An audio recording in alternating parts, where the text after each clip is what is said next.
All right, everyone, welcome once again to the Faces of Business. I am your host, Damon Pistolka, and I am excited for our guest today because we have no one more special today than Jason Kruger from Citrin Cooperman.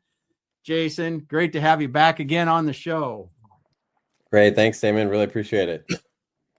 Yep, we hit a little bit of technical difficulties getting going, but now we're here. It's going to be awesome because we're going to be talking about, are you profitable, and key metrics every manufacturer should monitor.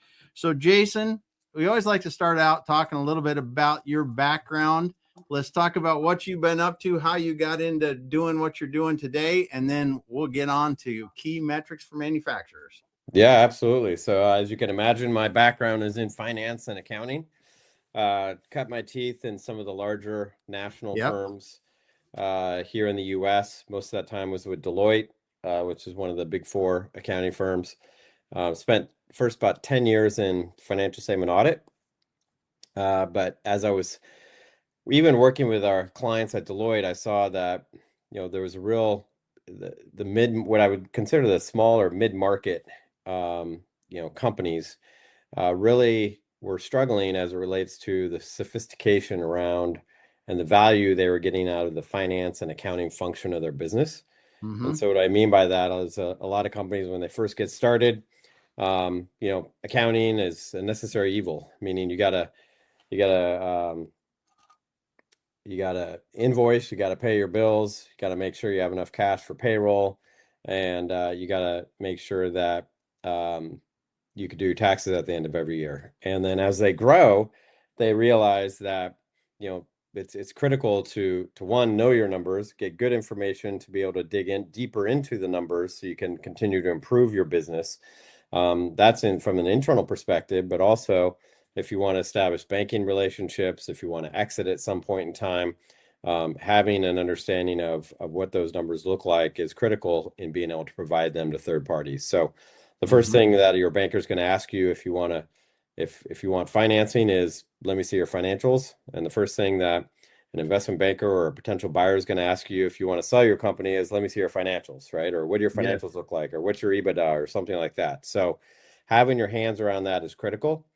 So I started a company called Signature Analytics that provided outsourced accounting support for companies on a fractional, flexible basis. And so what that means is providing the accounting and financial leadership that these companies really lack, and then filling in the gaps where there might be needs and pain points so that they were able to have good processes to close the books every month, produce good monthly financial reporting, communicate effectively to the bank, really dig deeper into their financial information, which, we'll start talking about in a little bit as well. We built that up to about 75 full-time employees, and then we were acquired in November 1st of last year, 2024, and joined by Citrin Cooperman. So just celebrated our 1 year with Citrin Cooperman. We slid right into, they had a service that was very similar and complementary to what we did. And so slid right in. Citrin Cooperman was full service CPA firm that also does supports our clients on from a tax perspective, audit, other what we call advisory service lines, consulting service lines. But our focus is the same core, mid-market that I was focused on before, and I've always really been focused on. So a lot of, small startup businesses all the way to the mid-market, companies from 5 million to, 500 million is probably our sweet spot. But I'd say the core of the companies that I work with personally are probably in that 10 to 100 million range, and all shapes, sizes, industries, everything. Yeah. So, Jason, what do you really like about working in that size or with those size of organizations? Yeah, I mean, one, you can make an impact more quickly, Yeah. and use, there's a direct line to the business owner in a lot of cases, and decisions can be made more quickly. And, we can really, if we can really establish the processes to get good financial information, we can start to see results very quickly as well. And so there's obviously a lot less red tape, not as not as much complexity as, a Fortune 500 or public company. Mm-hmm. Um, but there's tremendous value that is there that can be had by leveraging the financial information to make decisions to achieve the goals that you have as a business owner. Yeah. Yeah. It's a big deal. So when you first approach or are talking with some of these businesses, what are some of the common points that you see where you guys can come in and really make an impact? Yeah, it usually starts with cash flow. Okay. So, especially in manufacturing, right? Because in manufacturing, you have to, a lot of times you're buying the product. So you gotta pay cash out the door. Yeah. Then it goes into inventory. So what I like to say is, what's inventory? It's cash on the shelf, right? So your cash Mm-hmm. is now on the shelf in the form of inventory. Then you got to manufacture, you got to go put it through that process. Then you have to sell it.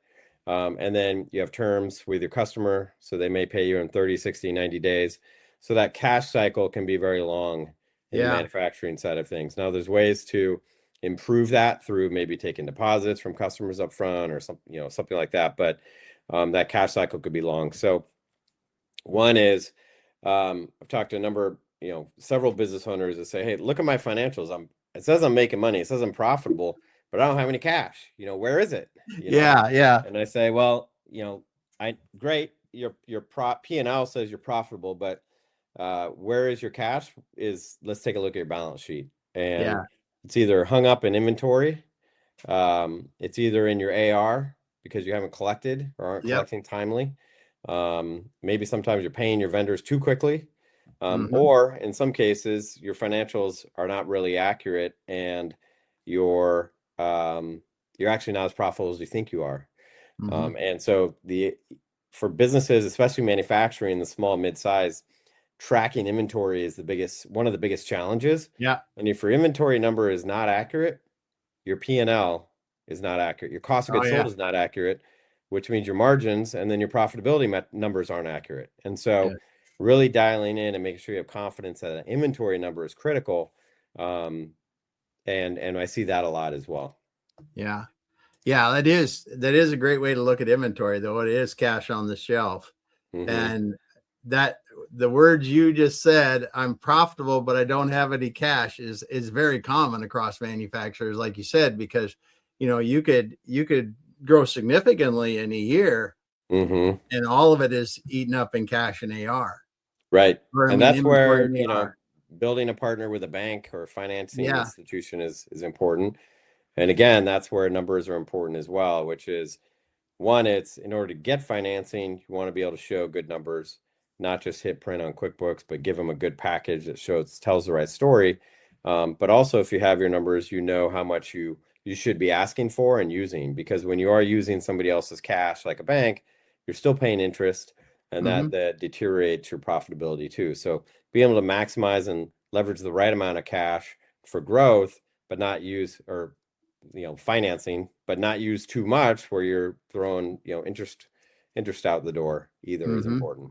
Yeah. Yeah. It is a big deal. So when you come in and you talked about processes, now what are some of the processes that you typically would see in a manufacturer that really help to solidify the numbers? Yeah, so I look at when you look at the financial or accounting cycle of a business, I always look at the day-to-day activities. So, what's our process to invoice? Mm-hmm. What's our process to pay bills, right? And so those two processes have a significant impact on cash and cash flow, depending on how you go about those things, what your terms are, what your agreements are with your customers. So breaking it down all the way to, how you negotiate with your customers and vendors is critical from a cash flow perspective. So Mm-hmm. having a process, not just an ad hoc, hey, we'll pay bills when we can, we'll invoice, randomly, but what is our process? What are our terms? How often do we invoice? Those types of things. And then having a good, process and team to do that effectively and accurately. The second then is the monthly close process, which is, do we have a good process where we can close the books every month quickly and then ultimately produce good monthly financial information? So basic financial statements is the starting point, your balance Mm-hmm. sheet, your P&L. We should be doing, throughout the month. With most of our clients, we do a weekly cash flow forecasting. We have a tool. So it looks forward several months, 13-week cash flow. But starting with the basics, the balance sheet and P&L, and then starting from there to start digging into the details. Yeah. If you have bank financing, do they have covenants? Let's make sure we're tracking those to make sure that we're not outside of, in non-compliance. Let's start digging into our revenue streams and the cost associated with those, to really not understand our margins at the global level, but breaking it down by, let's say, product lines. We understand what products are more profitable than others. That may adjust what products we push more into the marketplace. Really digging into the margin is critical, because a lot of times I'll ask a business owner, hey, what are your margins? And they'll say, well, it's somewhere between 40 and 50%.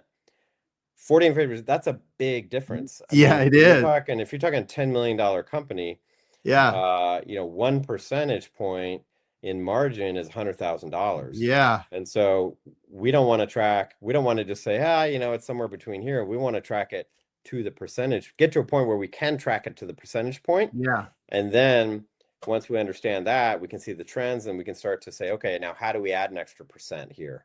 What can we do to add an extra percent? And then you'll start to see the results of that hitting the bottom line, the cash flows, those types of things.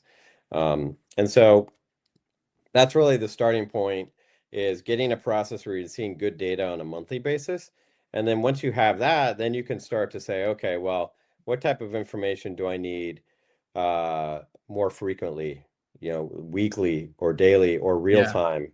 And that's where you can start to leverage technology and maybe the systems that you're using to be able to provide you with snapshots of information that you might like to see on a real-time basis as well. Yeah. So there's a number of different ways we've done that. We're big. We work with a lot of clients on QuickBooks, on NetSuite. We leverage Microsoft Power BI quite a bit to be able to go and extract the data and produce real-time dashboards, those types of things.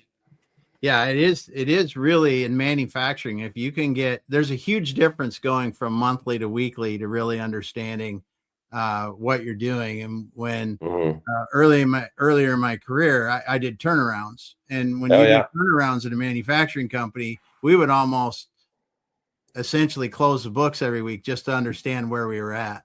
Yep. And you knew, did we make progress or not every week going towards it? Because it is, and it's amazing how that can just those practices, when you need them, are very valuable, but when you're making money, they kind of fall to the wayside because it's like, oh, well, but when you use that weekly true up, not even really a true up, but a weekly check-in on those, and even like you said, real time, especially in a process kind of orient thing, it's huge what it'll do over a year. Yeah, for sure. And the other thing that I kind of hit on before, but is, do you have a good process to track inventory? So that at a minimum, you're getting, solid inventory numbers on a monthly basis. And if you don't have a good process, is it possible to do some sort of regular inventory count to at least get good numbers that you have confidence in moving forward? Because that's what I see all the time, is they rely on the system, but it's not necessarily set up right. It goes off track. They buy new product. It doesn't get entered the right way. And all of a sudden they're relying on numbers that are completely inaccurate and not correct. And it's distorting, everything associated with the business. And that's where they start thinking, I'm super profitable, but where's my money? Well, it's because you're not as profitable as you thought you were. You actually have, you have less inventory and you have more cost of goods sold or something like that. Well, yeah. And I think that's one of the things that many manufacturers don't realize is how that inventory accuracy really affects the profitability on a P&L basis, right? Because if I'm off high, I'm going one way, and if I'm off low, it's the other. Yeah, exactly. Sorry, I was getting some feedback. I don't know if you were hearing that too, but Just a little bit, yeah, but it I think I wasn't bad. fixed it though. But talk Um, about that a little bit, because I really like what you're saying about inventory accuracy and doing that, because I think it's if we're talking about metrics, really one of them that I've seen before in people that have a lot of inventory is, what is my inventory accuracy? And mhm. both on a per item count basis and even the total dollars. So if you extrapolate that, so Yeah, talk about that a little bit, because that's a huge thing for people. And like you said, you walk into how many manufacturing businesses, they go, well, I'm profitable, but I don't have any cash to show for it. What's going on? yeah, yeah. A couple things for inventory. I mean, the simplest explanation is if your inventory is off by $100, your cost of goods sold is likely off by $100. I mean, they relate. They have a direct correlation between the two, because when you sell a product, it goes from inventory to cost of goods sold, and if it's off by $100, your cost of goods sold is off by $100. One could be in a positive or a negative direction, but it's not accurate. It's not telling you what's the true performance of your business. So Yeah. if you're only looking at the P&L and you're saying, oh, well, look at this, and oh, I don't understand, or I don't look at the balance sheet, that can be a big challenge, because you've got to have confidence in the balance, the inventory balance. So that's one, the process, and then it goes into how you establish the processes to account for that. QuickBooks is a great tool, but it's not the best at tracking inventory, right? So there's Mm-hmm. other systems or that will bolt on to QuickBooks. There's other systems like NetSuite that is more of an ERP that has Mm-hmm. the whole process associated that's much more sophisticated.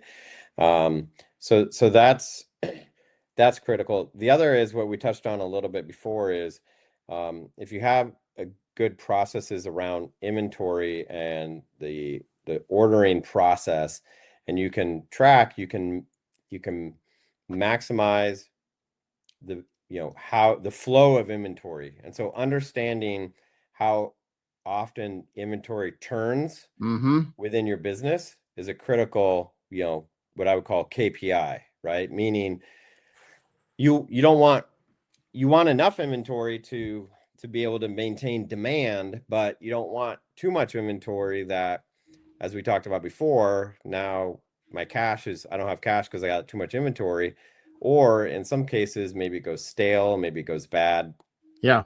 And so you risk, the risk of having to discard inventory, and that's a pure write-off at that point as well. So maintaining the right balance. And so each company, each industry, each product or product line is different, but having some level of an understanding of your inventory process to maintain an appropriate inventory level that isn't, effectively isn't too much or too little, because it's damaging on both ends from that Yeah. perspective. Yeah. Yeah, I can remember one of the manufacturing companies I was in. I believe the inventory wasn't huge by any means, but it was a few $1,000,000. And by doing a couple things, we redesigned the product lines to get more common inventory. Went to Kanban, and we had a great inventory buy. The whole, when you have a great procurement end of your business, and they know the supply chain well, we were able to, over time, we reduced the inventory by 50%, and we Oh increased yeah. the business. The throughput of the business went up about another 25%. So it really made a huge difference. But the thing about that is the previous owners wanted to keep a lot of inventory because they never wanted to run out. Hmm. But what happens when you reduce the items that you really need by, in that case, we were able to do it with design, but you use the Kanban inventory, you actually run out less, even Hmm. with less inventory, Right. because your suppliers get used to, hey, I'm delivering 100 each week, or 1,000 each week, or 10,000 each week. And it just keeps coming in. And that flow is so critical, Yeah. because it makes your life so much easier. And the other thing that happens when you take an inventory, say I've got 40,000 square feet of inventory, and I can cut that in half. Well, what do I Yeah. do with the other 20,000 square feet in inventory now? Or that's Yeah. not, with full of racks. I can do manufacturing in there. I can do value added work in there, not just store junk. Yep. And it's a Yeah. huge thing. Or you So, can cut you can move to a smaller facility and save yep. a ton on space, you have more room for growth, so you don't have Yeah. to move into a larger facility. There's a lot of opportunity and things that can be done there for sure. But the inventory turns, like you said, is a big, I think that's a metric that a lot of people, if you haven't really thought about that, it's something that can derive a lot of benefits from it when you get that and increase it. Mm-hmm. Yeah, absolutely. And then, during the COVID period when the supply chains were all messed up, that was tough. We had some Oh clients yeah. that, they didn't know how much to order, right? And so especially if they're getting, offshore, China, Mm-hmm. whatnot. Yeah. And so we had a client that ended up with 3 years worth of inventory Wow. because they're like, they just were ordering, weren't sure what they were going to get, what they weren't going to get. Yeah. And fortunately for them, their product has a long shelf life. Yeah. But at the same time, not all of it was good. It really strapped them from a cash position perspective.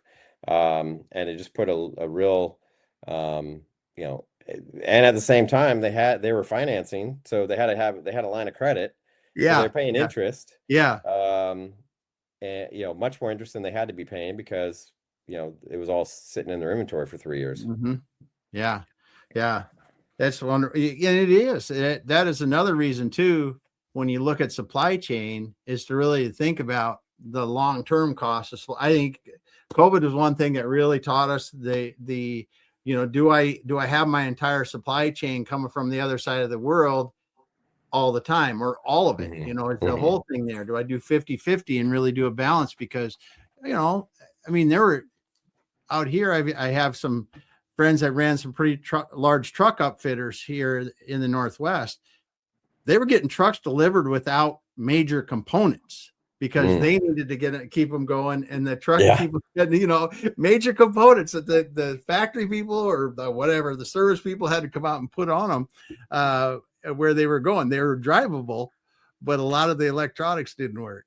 Yeah. It's just, I mean, Makes it's it a just little tough. crazy. Yeah. Yeah. So that weighing that on the supply chain is pretty interesting. Place, because it does adjust the profitability of your business, but the Mm-hmm. long-term stability might be outweigh that. Yeah. Yeah. Absolutely. Yeah.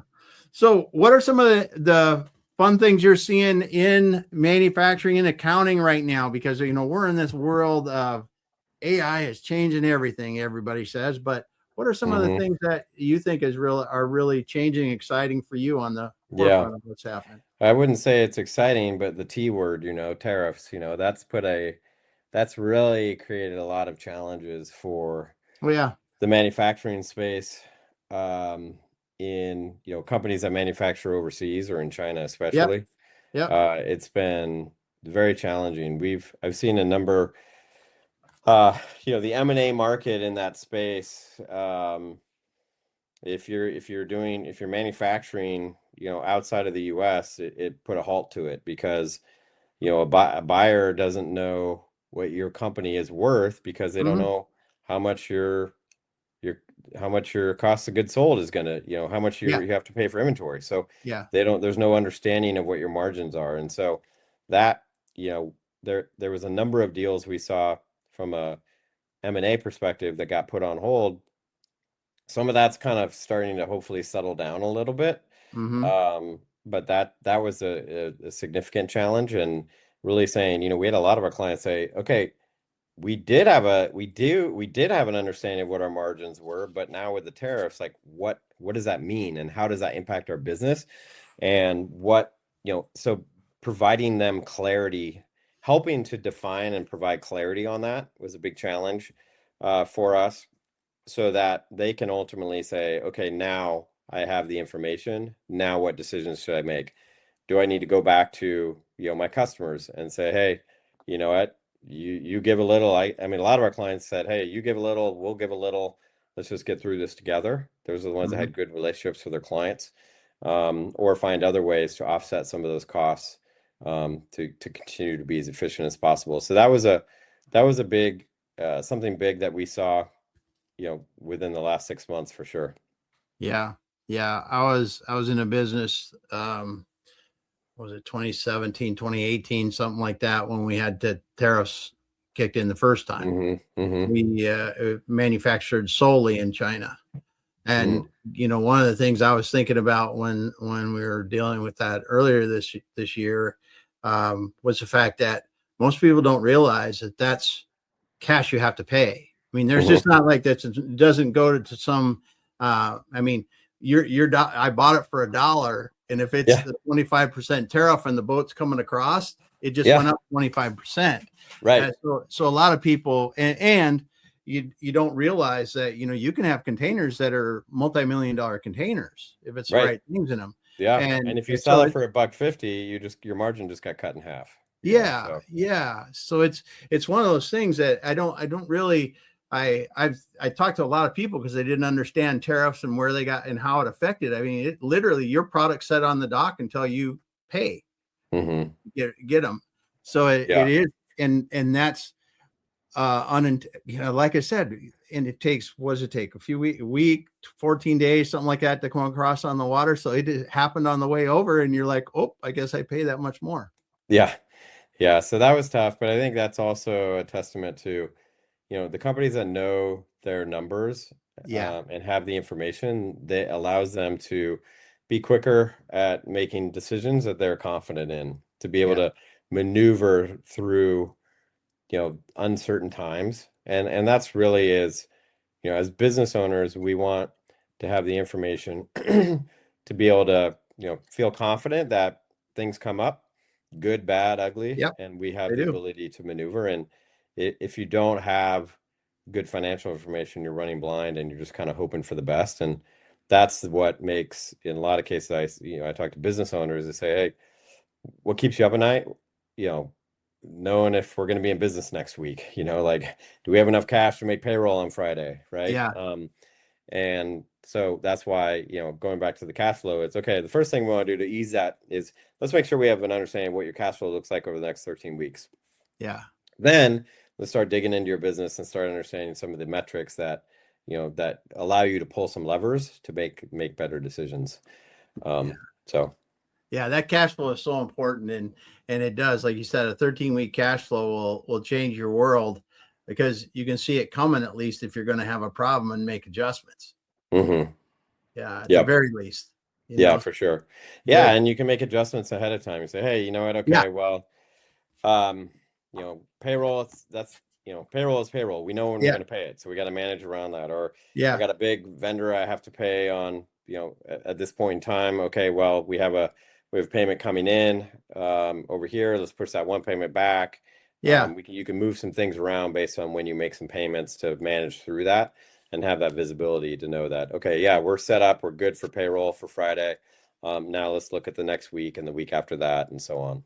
Yeah. I can remember in one of my earlier turnarounds, I was fortunate enough to work with somebody that really had done it a lot. And it was just like that when we and that when you're in that bottom swing of a turnaround and the company's profitable and you're coming back out of it, it was always, okay, we got payroll covered. And then you go the next thing and you go, okay, this is what we're doing.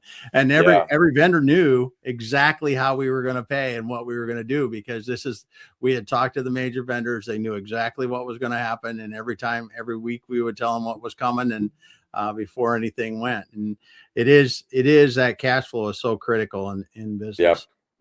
Yeah. I mean, I remember we had a client where we were doing cash flow daily for a while. It was pretty, it was very, very tight. Somehow you always figure out how to manage through it,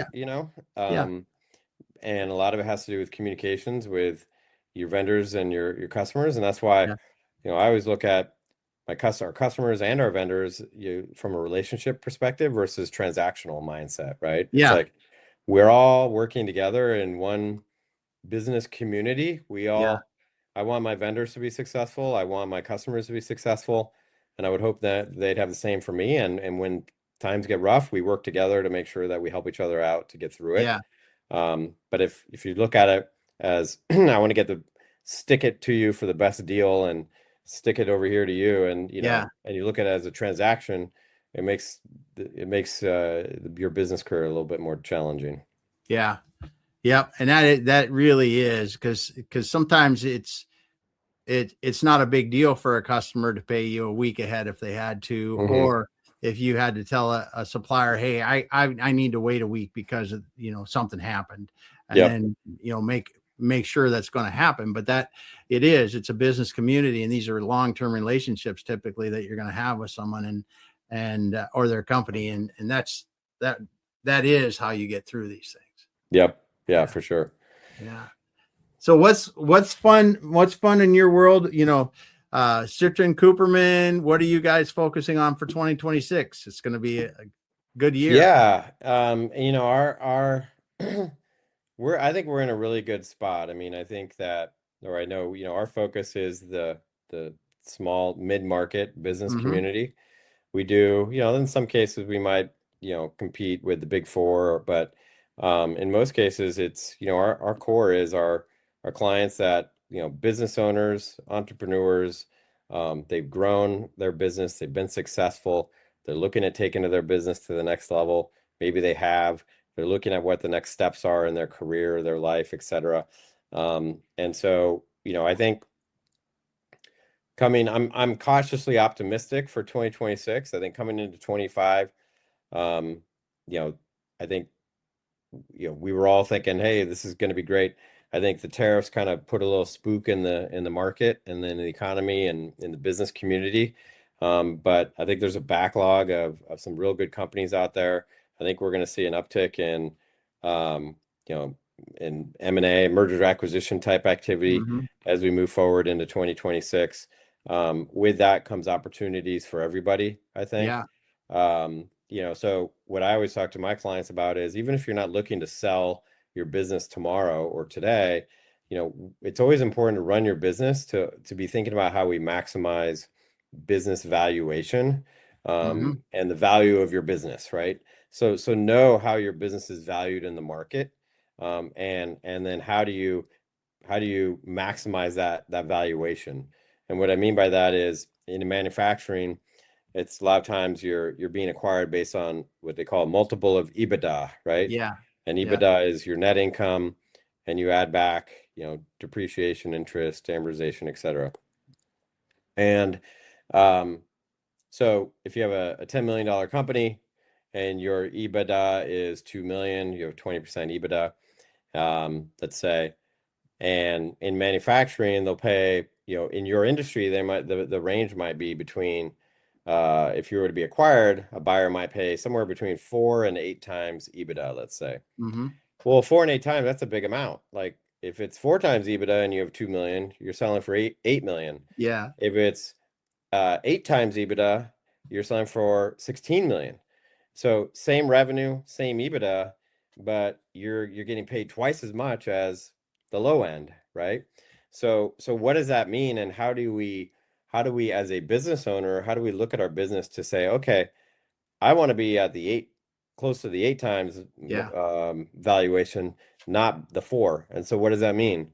I mean, some of the easy examples would be, if 70% of my revenue was one client, well, the buyer's going to discount your business because there's a lot of risk. Mm-hmm. So the Mm-hmm. buyer's always looking at risk when they look to acquire. And so the most you can de-risk your business, through, obviously client concentration, uh, maybe product mix, maybe where you sell, maybe industries that you sell into. Mm-hmm. Another big one we see is reliance on owner, and meaning Yep. if I'm the owner and I haven't built up a management team around me, and I'm the number one salesperson, and I manage, all of the operational sides of the business, what value is there if I actually leave? Is there value in the business, right? Yeah. Yeah. And so, building that management structure and that foundation infrastructure around you so that, Mm-hmm. hey, if I sell, I can walk away and the business can run on its own. Those are Mm-hmm. the most valuable businesses as well. So those are just some kind of nuggets that I've seen, that we like to work with our clients on as they move forward, looking at Yeah. maybe should I exit or should I not? Yeah. Yeah, and it's a big decision, and I think it's great for you to be bringing up the clients because it's a multi-year process really to get ready to sell a business, and most people Yep. don't understand that. And because it does affect everything from the suppliers we use, the customers we have, how much the owner's involved in the business, and even things as we discussed earlier, how many inventory turns we get. If I have 1 inventory turn a year, or if I have 10 inventory turns a year, that's drastically different in the amount of cash that it requires to operate the business. There's all those things that make a big difference. So yeah, for sure. Yeah. Well, Jason, it's been awesome talking with you today. I just appreciate you so much stopping by and talking about, what you guys are doing there at Citrin Cooperman, and talking about manufacturers and some of the key metrics they really need to understand, and just going through some of the real world things that you see in manufacturers that you guys are helping with their accounting and their monthly stuff and just their financials overall and their financial management, really. So, thank you. Yeah, absolutely. I think, what's important is companies that get to a point is, do they have the right financial, and accounting leadership, whether that's internally from a team, that's beyond the bookkeeper, right? Yes. But somebody that has that sophistication that can drive things forward, can provide those insights, can work with you on the reporting, because ultimately to get to that next level, you're going to need that, whether it's to make decisions or even if you want to ultimately exit, you're going to be asked for that information. Yep. Good stuff. Well, thanks so much for being here today. I want to thank Liz. Thanks for stopping by today and dropping a comment. These are great reminders. Thank you. That's what she had to say. And I can see we had other people there listening. Thank you so much for out there watching us. If you got in late and you want to hear it all, get back to the beginning and listen to Jason from the beginning. Because if you are a manufacturer and wondering, well, maybe what are some of the things I should be worrying about, he dropped a lot of golden nuggets in there. So we're out for now. Jason, hang out and we'll finish up offline. All right. Thanks, Damon.